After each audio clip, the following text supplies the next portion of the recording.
आणि शिवसेना उद्धव बाळासाहेब ठाकरे पक्षाला रायगडमध्ये आणखी एक धक्का बसतोय। कारण उबाटाच्या स्नेहल जगताप या राष्ट्रवादी काँग्रेसमध्ये प्रवेश करणार आहेत। उपमुख्यमंत्री अजित पवारांच्या उपस्थितीत महाडमध्ये त्यांचा पक्षप्रवेश सोहळा पार पडेल। आज स्नेहल जगताप यांनी सहकुटुंब सुनील तटकरेंची भेट घेतली। आधीच रायगडच्या पालकमंत्री पदावरनं शिवसेनेचे भरत गोगावले आणि सुनील तटकरे यांच्यामध्ये खटके उडतात। आता स्नेहल जगताप या राष्ट्रवादी काँग्रेसमध्ये प्रवेश करणार असल्यानं मंत्री भरत गोगावलेंना शह देण्यासाठी सुनील तटकरेंची ही एक चाल असल्याची चर्चा राजकीय वर्तुळात रंगतेय। पुढची बातमी नाशिकमधनं।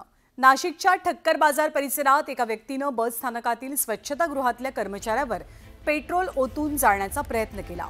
हॅपी होली असं म्हणत मद्यपीनं कर्मचाऱ्याच्या थेट अंगावरती पेट्रोल ओतलं। यामध्ये कर्मचारी 60% भाजलाय।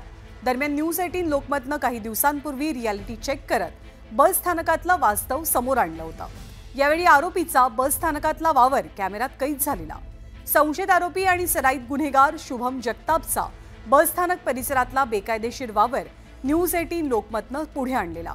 त्यामुळे या गुन्हेगाराला आवर घातला असता तर ही घटना घडलीच नसती असं बोललं जातंय। यावरून पोलिसांच्या कार्यक्षमतेवरती सुद्धा प्रश्नचिन्ह उपस्थित होत आहे।